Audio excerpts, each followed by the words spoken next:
Hello everyone, कैसे हैं आप लोग। Welcome back to the channel. आज हम पढ़ेंगे क्लास 11 का टॉपिक काइनेमेटिक्स।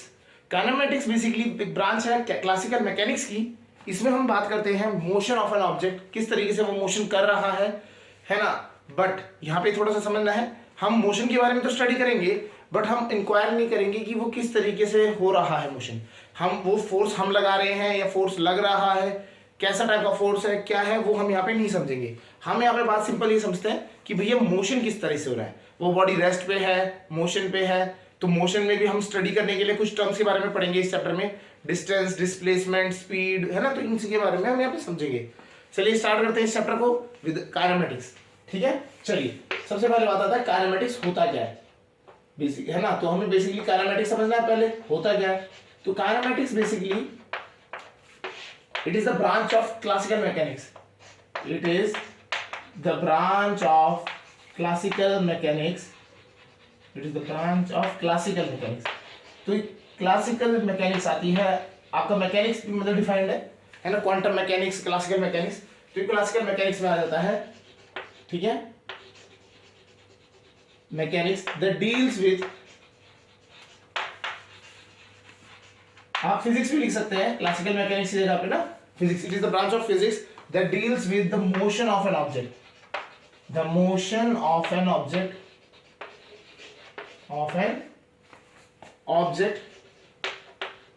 ठीक है, मोशन की जब बात आती है तो मोशन में सब कुछ आ जाता है, वो किस तरीके से चल रहा है, सर्कुलर है, किस तरीके से, है ना, तो वो सब चीज आ जाता है।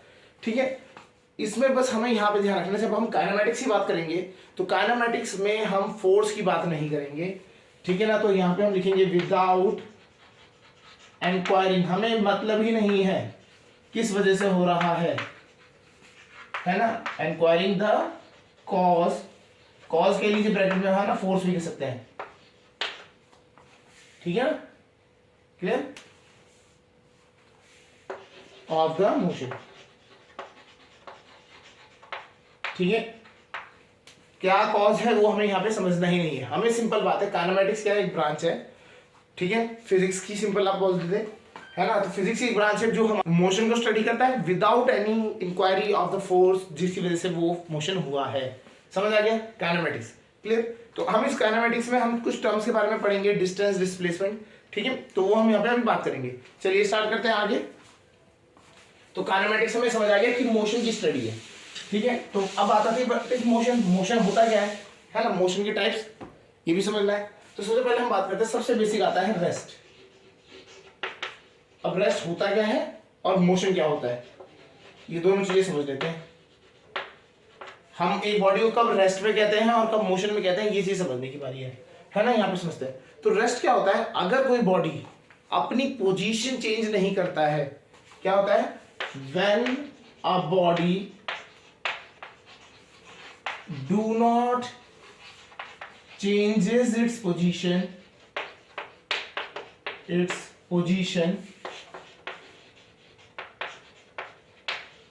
with respect to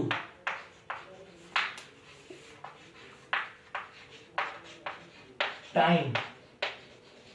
ठीक है, अगर बॉडी अपनी पोजीशन चेंज नहीं कर रहा है विद रिस्पेक्ट टू टाइम, ठीक है, इन अ फ्रेम ऑफ रेफरेंस। अब ये चीज समझनी है हमें, फ्रेम ऑफ रेफरेंस होता क्या है। ठीक है, frame of reference, then it is at rest. वो क्या है, रेस्ट पे है। क्लियर। तो होता क्या है, अगर कोई बॉडी किसी भी एक फ्रेम में, फ्रेम मतलब समझ लीजिए, जब भी हम ना क्या करते हैं, यहाँ ऑब्जर्वर की बात करते हैं। ऑब्जर्वर के जैसे अगर आप किसी मोशन को स्टडी कर रहे हो तो आप ऑब्जर्वर हो, तो ऑब्जर्वर को ये बोला जाता है कि वो ऑब्जर्वर हमेशा रेस्ट पे रहेगा। ठीक है, रेस्ट पे रुका हुआ है, वो ऑब्जर्व कर रहा है। तो जो आपके आंखों के सामने जो फ्रेम बनेगा, मतलब आपके आंखों के सामने एक बिल्कुल है ना मतलब एक इमेज बनेगी, 2D इमेज कह सकते हैं, है ना। तो एक फ्रेम सा बन जाता है। उस फ्रेम में अगर कोई भी बॉडी हिल नहीं रही है, अपनी पोजिशन चेंज नहीं कर रही है टाइम के साथ, तो उसे क्या कहा जाता है, रेस्ट पे कहा जाता है। समझ आ गया। तो ऑब्जर्वर को हमेशा क्या माना जाता है, रेस्ट पे माना जाता है। तब उसके हिसाब से अगर और चीजें क्या है, मूव नहीं कर रही हैं उसके रिलेटिव, तो वो क्या मानेंगे, वो चीजें क्या मानी जाएंगी, रेस्ट पे मानी जाएंगी। क्लियर। बस अगर अब मोशन क्या होता है, अगर यहाँ पे वो चेंजेस हो जाता है, ठीक है, तो होता क्या है, when a body changes its position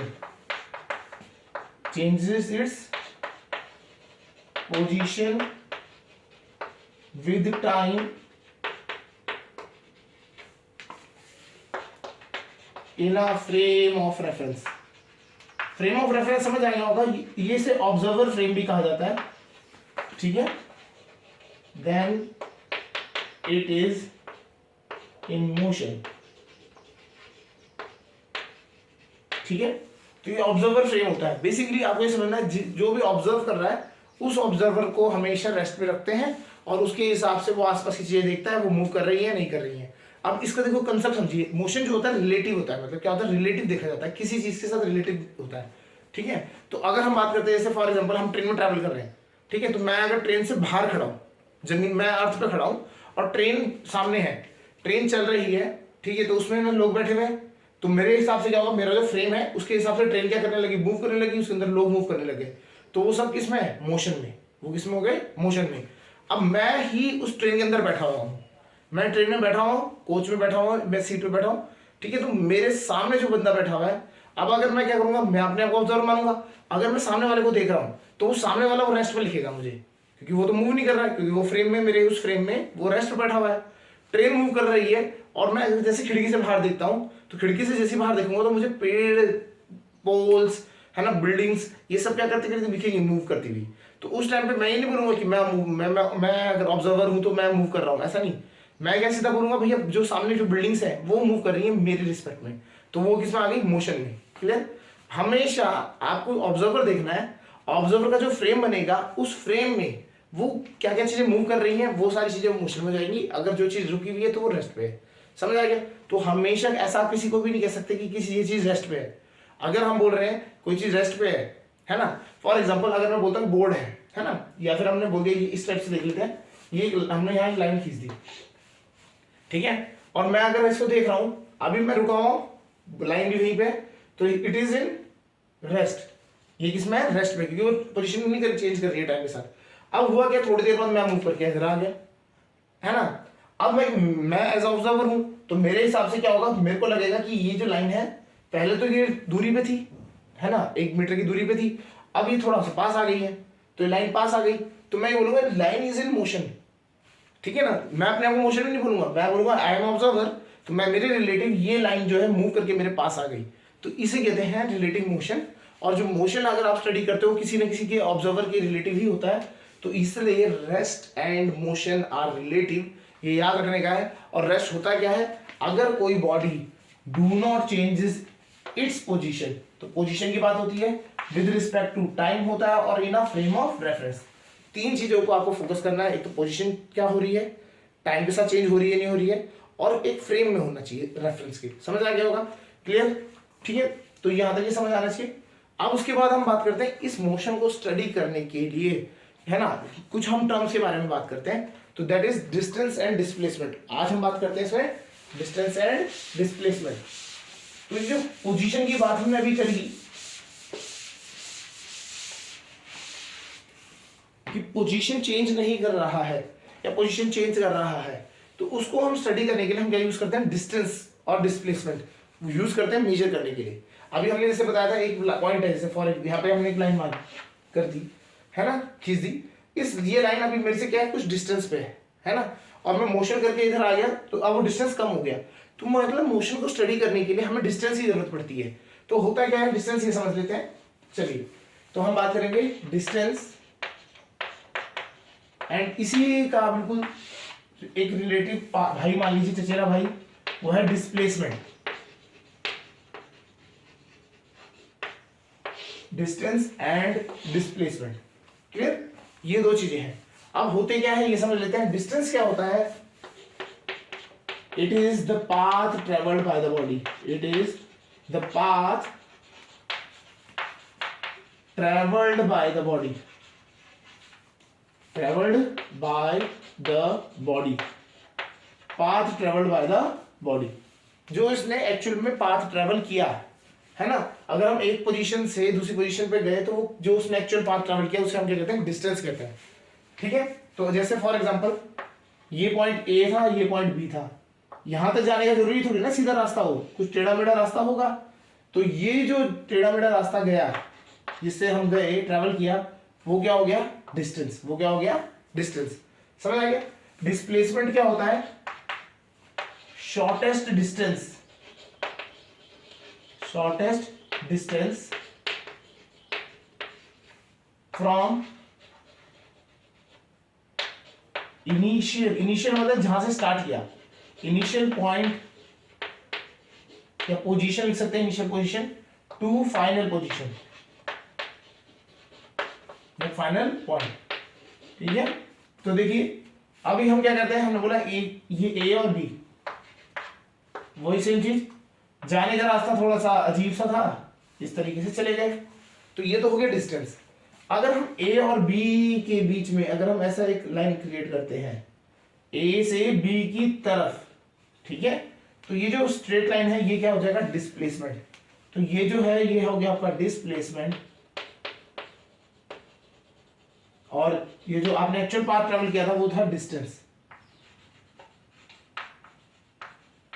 ठीक है, तो ये था डिस्टेंस और वो हो गया डिस्प्लेसमेंट। क्लियर? समझ आ गया होगा। अब हम बात करते हैं सेकेंड पॉइंट। डिस्टेंस जो है it is a scalar quantity, it is a scalar quantity. ये एक स्केलर क्वांटिटी है, मतलब इसमें खाली मैग्नीट्यूड होगा विदाउट एनी डायरेक्शन। इसमें डायरेक्शन की बात ही नहीं होती है, इसमें खाली मैग्नीट्यूड होता है। जैसे कि फॉर एग्जांपल अगर हमने आपसे डिस्टेंस पूछ रहे हैं, हमने बोला दिल्ली टू हरिद्वार कितना डिस्टेंस है ना, तो आप वो सीधे इस तरीके से खाली वैल्यू बताओगे, डायरेक्शन नहीं बताओगे, तो उस टाइम पे हम डिस्टेंस की बात करते हैं। अगर हम बोलते हैं डिस्प्लेसमेंट, मैं जहां खड़ा हूं मेरी पोजीशन से सपोज करो एक्स बंदे का घर कितना दूर है, तो एक्स की वो क्या बोलेगा यहां से 500 मीटर और इस डायरेक्शन में, तो वो डायरेक्शन जो दिखाता है वो डिस्प्लेसमेंट हो जाता है। तो वो क्या होता है? It is a vector quantity, जिसमें डायरेक्शन भी होती है, वो क्या होते हैं? वेक्टर क्वांटिटी होती है। वो क्या हो जाती है? Vector quantity. ठीक है, जिसमें डायरेक्शन होगी वो वेक्टर क्वांटिटी होगा। समझ आ गया होगा? ठीक है, तो अब आती है इनकी यूनिट्स। यूनिट्स बहुत दोनों की सेम ही है। ठीक है, ऐसा यूनिट की अगर हम बात करें, ऐसा यूनिट की बात करें तो इसकी होती है मीटर। ठीक है, सेम चीज यहां पे डिस्प्लेसमेंट की भी क्या होगी? ऐसा यूनिट मीटर ही होती है, एम से रिप्रेजेंट किया जाता है, तो ये मीटर्स हो जाती है। अदर यूनिट में हम बात करें किलोमीटर, ठीक है, लाइट ईयर्स, सेंटीमीटर, ठीक है, तो इस तरीके से आपके बहुत सारे आपकी यूनिट्स बन जाती है। क्लियर? यहां तक समझ आना चाहिए। अच्छा, अब थोड़ा सा रिलेशन के बारे में इन दोनों में समझते हैं चीजें। देखिए डिस्टेंस क्या होगा, वो हमेशा पाथ पूरा ट्रैवल करके आएगा, जो है ना, वो इस तरीके से रहेगा। डिस्प्लेसमेंट इन दोनों के बीच में शॉर्टेस्ट पाथ रहेगा हमेशा। तो थोड़ा सा एक लॉजिक समझना है, हमेशा डिस्टेंस जो होगा, हमेशा क्या लीजिए, डिस्टेंस जो होगा वो या तो बड़ा होगा या फिर इक्वल होगा डिस्प्लेसमेंट के। या तो वो क्या होगा? बड़ा होगा, या तो वो इक्वल होगा डिस्प्लेसमेंट से। तो डिस्टेंस हमेशा ज्यादा होता है, डिस्प्लेसमेंट हमेशा कम हो सकता है या इक्वल हो सकता है। जैसे कि फॉर एग्जांपल अगर मैंने मूवी नहीं किया वहीं पे खड़ा हूं, तो डिस्टेंस भी जीरो, डिस्प्लेसमेंट भी जीरो, इक्वल हो गया। अगर मैं स्ट्रेट लाइन में चल रहा हूं, बिल्कुल स्ट्रेट लाइन में डिस्टेंस और डिस्प्लेसमेंट एक रहता है, क्योंकि स्ट्रेट लाइन में अगर मैं इसी रास्ते पे चल के चले गया सीधा, तो डिस्टेंस भी वही है, डिस्प्लेसमेंट भी वही है। क्लियर? तो स्ट्रेट लाइन में डिस्टेंस और डिस्प्लेसमेंट हो गया। अब हम बात करते हैं कम के लिए। अगर सपोज करिए हम यहाँ पे खड़ा था, स्टार्टिंग पॉइंट ये रहा, मैं यहाँ तक आया, मैं वापस आ गया इस जगह तक, ठीक है, तो मैंने डिस्टेंस तो ट्रैवल किया आने जाने का, बट डिस्प्लेसमेंट क्या हुआ? जीरो हो गया, क्योंकि जिस जगह से स्टार्ट हुआ था उसी जगह पे आ गया। तो इस तरीके से डिस्प्लेसमेंट जीरो हो जाता है। समझ आ गया? तो अब इन पे कुछ क्वेश्चन समझ, इस क्वेश्चन को देखते हैं। यहाँ क्या बोला है, एक ऑब्जेक्ट है या बॉडी है, वो पहले ए से बी तक जाती है और फिर बी से सी तक आती है।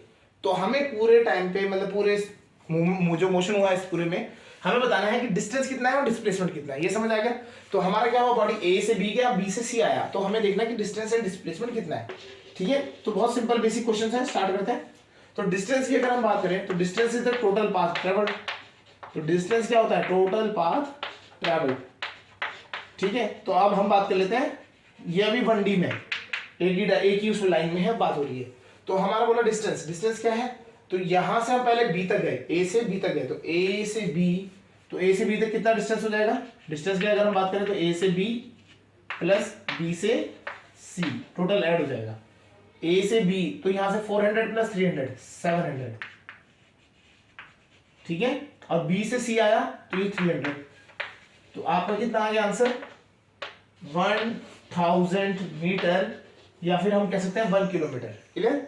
अब हम आते हैं डिस्प्लेसमेंट। डिस्प्लेसमेंट में हमें हमेशा देखना है स्टार्टिंग पॉइंट, स्टार्टिंग फ्रॉम ए हुआ था और एंडिंग कहां हुई सी पे, तो ए से सी हमें कुछ देखना ही और चीज, बी तक गया नहीं गया, हमें डिस्प्लेसमेंट के लिए बस स्टार्टिंग और फाइनल पॉइंट देखना है। तो होगा क्या, ए से सी तक गया, तो ए से सी तक गया तो कितना डिस्टेंस हो गया, डिस्प्लेसमेंट हो गया 400 मीटर।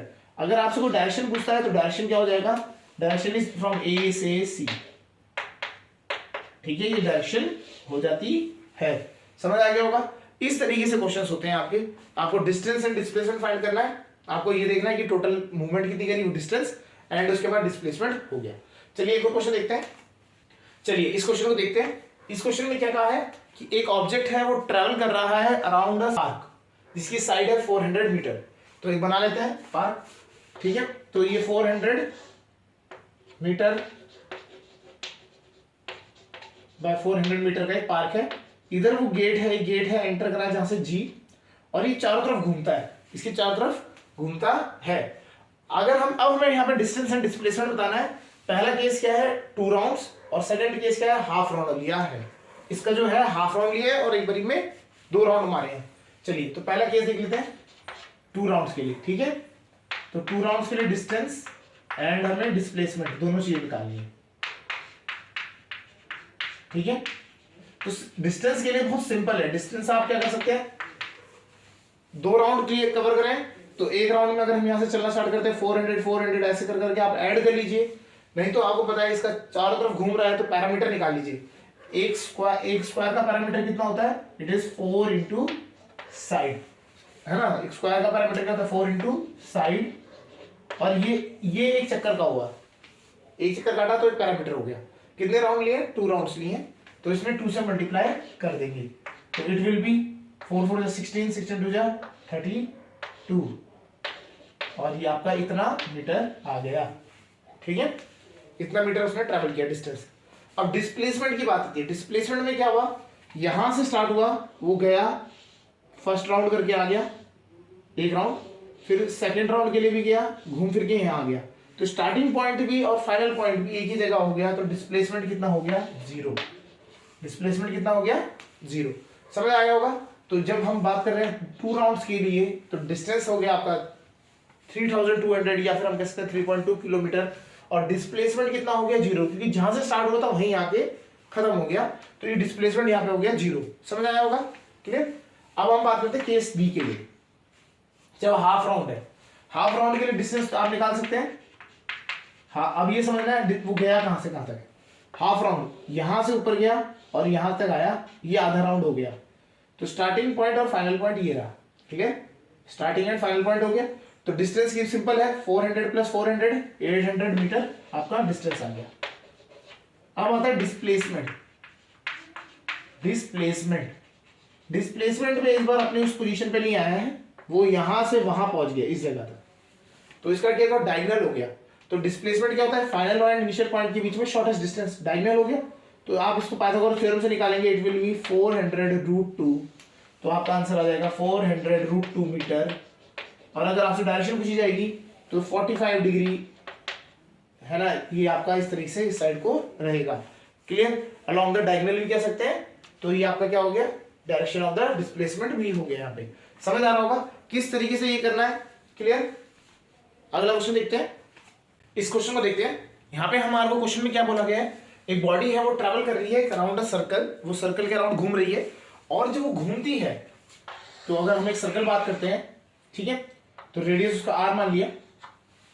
जब वो घूमती है तो जो सेंटर एंगल है, मतलब जो सेंटर एंगल है ये वाला, जो सेंटर के साथ एंगल बनता है, ठीक है, तो ये क्या कर रहा है, वो ट्रेस कर रहा है, ठीक है। तो हमें उस टाइम पे बताना है distance and displacement. Distance and displacement कितना हो रहा है जब सेंटर एंगल 90 डिग्री ट्रेस किया है, 180 किया है और थीटा डिग्री किया है, ठीक है। तो हम इसको स्टार्ट करते हैं। चलिए सबसे पहले हम डिस्टेंस के निकालने के लिए स्टार्ट कर देते हैं। हम ए बी तीनों केसेस का पहले डिस्टेंस निकाल लेते हैं, फिर हम बात करेंगे डिस्प्लेसमेंट की, ठीक है। तो डिस्टेंस हम तीनों का निकालेंगे। चलिए, तो उसको निकालने का सिंपल तरीका है। देखिए क्या होता है, हमें पता है जो सेंटर एंगल है पूरा वो है 360। कितना है? 360। अब जो 360 का जब हम ये बोल रहे हैं कि मूव कर रहा है और एक एंगल ट्रेस कर रहा है, तो कितना फ्रैक्शन ट्रेस कर रहा है वो हम निकाल लेंगे। सीधा है फ्रैक्शन। देखिए हमें पता है पूरा 360 घूमने में वो कितना राउंड होता है? 2 पाई आर। 2 पाई आर पूरा, जब पूरा 360 हो जाता है तो 2 पाई आर होता है। लेकिन हमें क्या कर रहा है, हमें बोला कि पूरा तो घुमा नहीं है, 90 डिग्री 180 डिग्री, मतलब कुछ फ्रैक्शन है उसका। तो फ्रैक्शन हम निकाल लेंगे। क्या होगा फ्रैक्शन? जैसे 90 होगा तो यहाँ 90 अपॉन 360 कर देंगे। नेक्स्ट केस में 180 बाय 360, और अगर हम जनरल केस में बात करें तो थीटा डिग्री बाय 360 हो जाता है। तो ये 2 पाई आर से आप मल्टीप्लाई कर देंगे, आपका ये आंसर बन जाएगा। ठीक है, समझ आ गया होगा। तो पहले केस में अगर हम बात करें तो डिवाइड भी कर देते हैं। 90 बाय 360 1/4 होता है, तो ये आपका आएगा पाई आर बाय 2। ठीक है, 2 से ये होगा। इधर आप करेंगे तो यहाँ आ जाएगा पाई आर, एंड लास्ट जो ये तो खुद है ही। समझ आ गया। तो इस तरीके से क्या करना है आपको, यहाँ पे निकालने हैं डिस्टेंस। ठीक है, तो डिस्टेंस निकालने का सिंपल तरीका है, आपको क्या करना है, फ्रैक्शन निकालना है। Fraction into 2 pi r, fraction into 2 pi r. तो यहाँ पे क्या 90 बाय 360 था, तो 90 by 360 into 2 pi r, 180 by 360 2 pi r. तो ऐसे आप मल्टीप्लाई कर करके इस तरह से निकाल सकते हैं डिस्टेंस के लिए। अब बात आती है डिस्प्लेसमेंट के लिए।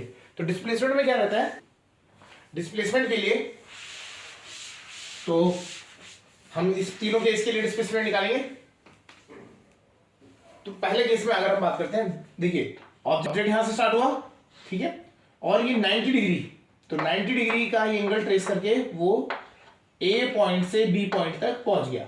ठीक है, तो यहां से यहां पहुंचा। ठीक है, तो हमें पता है रेडियस ये होता है आर, ये आर।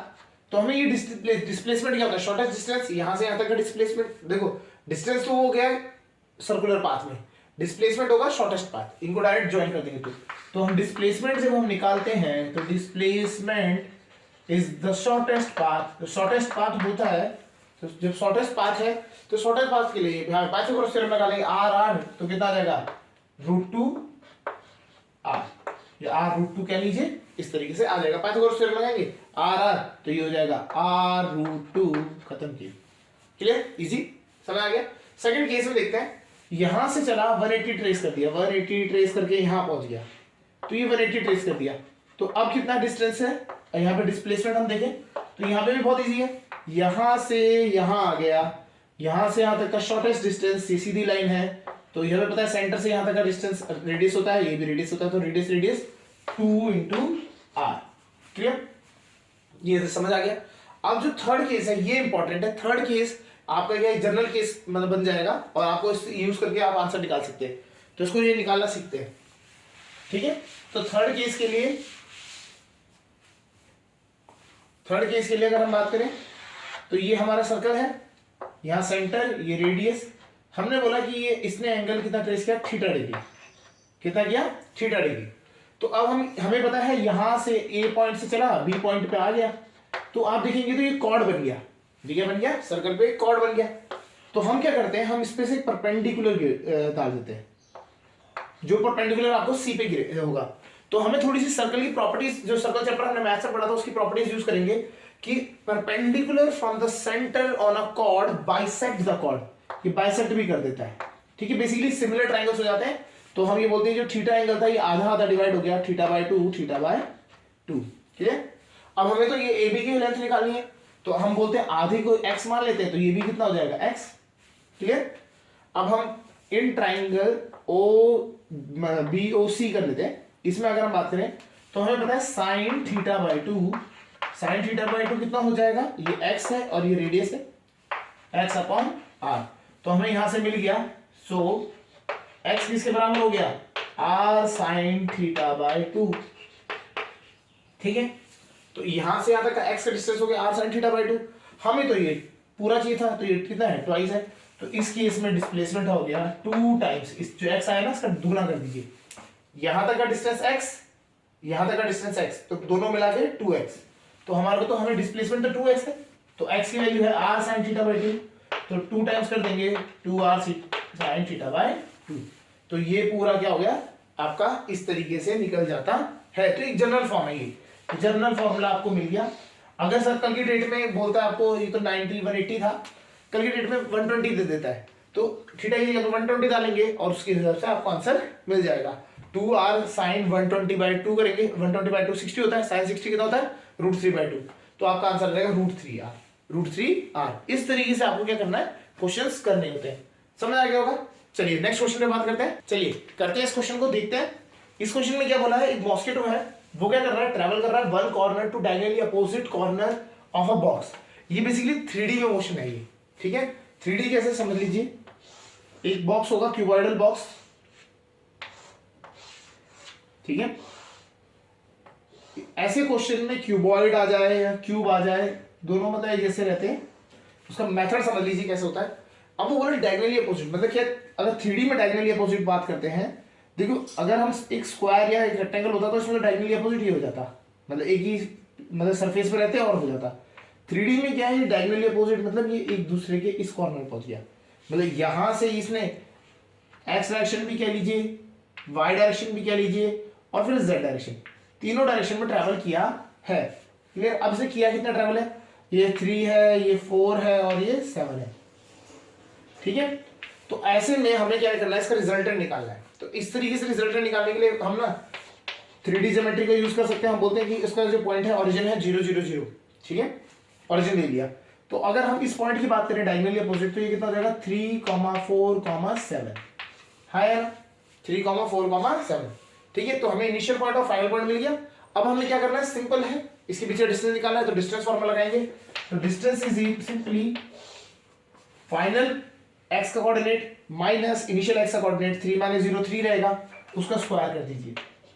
ऐसे ही फाइनल x का कोऑर्डिनेट माइनस इनिशियल 4 - 0 4 ही रहेगा, जो भी आएगा उसको स्क्वायर कर दीजिए। फाइनल y z का कोऑर्डिनेट, और मतलब आप क्या करेंगे, सीधा x का जो डिफरेंस है उसका स्क्वायर, y का जो डिफरेंस है और z का जो डिफरेंस है उसका स्क्वायर करके ऐड कर देंगे। तो आपने सीधा ऐड किया, तो ये आपका आ गया 3 का स्क्वायर 9, 4 का 16, 7 का 49, ठीक है। अब हम क्या करते हैं, इसमें ऐड कर देते हैं 9 + 16 25, 25 + 49, तो ये हो गया आपका 74 ही बनेगा, हाँ ठीक है। तो ये इस तरीके से आपका क्या आ गया, ये डायमीटर मतलब हम कह सकते हैं। तो इतना इसने डिस्प्लेसमेंट किया, क्या किया, डिस्प्लेसमेंट किया, ये डिस्प्लेसमेंट है, ठीक है। तो ये शॉर्टेस्ट डिस्टेंस हो गया इनके बीच में, ये आपका डिस्प्लेसमेंट हो गया। क्लियर हो गया, समझ आ गया। इस तरीके से करना है। अगर हम बात करते हैं थोड़ा सा क्यूब, अगर हम क्यूब की बात करते हैं, अगर क्यूब होता, क्यूब में क्या होता है, सारी साइड एक हो जाती है, और उस टाइम पे जो डायगोनल होता है, diagonal of a cube is equal to diagonal of cube, आपको पता होना चाहिए ये कितना होता है, √3 टाइम्स a, √3 टाइम्स a। तो आपको ये मिल जाएगा इस तरीके से। क्लियर, समझ आ गया, हो गया। चलिए अब एक और क्वेश्चन देख लेते हैं। इस क्वेश्चन को देखते हैं। देखिए यहाँ पे क्या कर रहा है, एक व्हील है, ठीक है, वो क्या कर रहा है, रोटेशन कर रहा है एक सरफेस पे। तो ये क्या है, इस तरीके से एक व्हील है आपका, ठीक है। ये क्या कर रहा है, इस एक्सिस के अबाउट घूम रहा है। क्लियर, इसका रेडियस हम मान लेते हैं आर रेडियस है, ठीक है। इसने क्या किया, हाफ रोटेशन लिया। तो हमें ये बताना है जो सेंटर पॉइंट P है, ये आधा रोटेट होने पे देखिए व्हील आगे को भी मूव कर जाएगा थोड़ा सा, है ना, और P पॉइंट पहुंच गया यहाँ पे। P पॉइंट कहाँ पहुंच गया, इस जगह पे, ठीक है। तो हमें बताना है कि ये डिस्प्लेसमेंट कितना हुआ इस पॉइंट P का, ये है क्वेश्चन आपका। जब ये व्हील रोटेट करता हुआ आगे को गया, ऐसे रोटेट करता हुआ आगे जा रहा है, तो ये P पॉइंट का डिस्प्लेसमेंट कितना हो गया, ये चीज समझनी है, ठीक है। तो चलिए इसको करते हैं। देखिए इसको करने का आप लॉजिक समझिए। डिस्प्लेसमेंट जब भी निकालने के लिए आता है, तो आपको स्टार्टिंग पॉइंट और फाइनल पॉइंट इन दोनों के कोऑर्डिनेट अगर आप निकाल लीजिए, उससे आप फिर डिस्टेंस फॉर्मूला लगाएंगे तभी भी आसानी से हो जाएगा। अगर आपको और कोई मतलब इजी तरीका से आप मतलब निकाल पाते हैं कैलकुलेट करके पाइथागोरस थ्योरम, वो उससे भी हो जाएगा, तो कर सकते हैं। अब हमें ये देखना है कि देखिए ये पॉइंट और इसकी अगर हम बात करें तो ये कैसे कितना दूर आ गया, कैसे है, ये समझते हैं। तो इसको हमने यहाँ पे क्या किया, हमने इसको नीचे ज्वाइन कर दिया। क्लियर, अब हमें पता है जब एक व्हील पूरा घूमता है, जब पूरा व्हील घूमता है तो सेंटर कितना ट्रैवल करता है, उसका जो ओरिजिन होता है या फिर सेंटर हम कह सकते हैं, ये वाला, ये कितना ट्रैवल कर जाता है, ये कितना ट्रैवल करता है, 2πr डिस्टेंस ट्रैवल कर जाता है। एक कंप्लीट रोटेशन पे जब ये कंप्लीट रोटेट करेगा तो ये सेंटर कितना कर जाएगा 2 पाई आर मूव कर जाएगा। अब लेकिन यहाँ पे रोटेशन की आधी है, तो आधी रोटेशन में कितना डिस्टेंस ट्रैवल करेगा, इसका आधा। तो आधा डिस्टेंस है, तो यहां से आधा कर दो तो ये कितना हो जाएगा 2 से 2 घटा पाई आर, कितना हो जाएगा पाई आर डिस्टेंस इसने ट्रैवल करेगा। ठीक है, तो x में तो हमें पता लग गया ये पाई आर हो गया। ऊपर हम बात करें तो ऊपर की डायरेक्शन में हम बात करें तो ये p पॉइंट की डिस्टेंस r है, तो यहां से यहां तक कितना डिस्टेंस ट्रैवल कर चुका होगा 2r।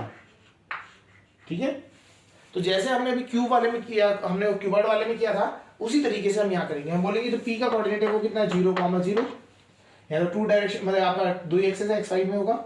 और ये वाला जो p पॉइंट है इसके कोऑर्डिनेट क्या हो जाएंगे, x में आ गया पाई r और y में चले गया 2r। ठीक है, तो ये आपका इस तरीके से हो गया। चलिए अब हम इसका क्या करते हैं, रिजल्टेंट निकाल लेते हैं। हमें पता है डिस्टेंस फॉर्मूला भी हमें सिखाया था, क्या बोला था, फाइनल वाले के जो भी वैल्यू है उसको माइनस कर देंगे इनिशियल वाले से और स्क्वायर कर देंगे, तो सीधा आएगा पाई आर स्क्वायर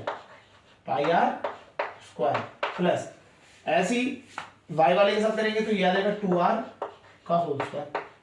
क्लियर, तो d आ गया, ये हो जाएगा pi square r square plus 4r square.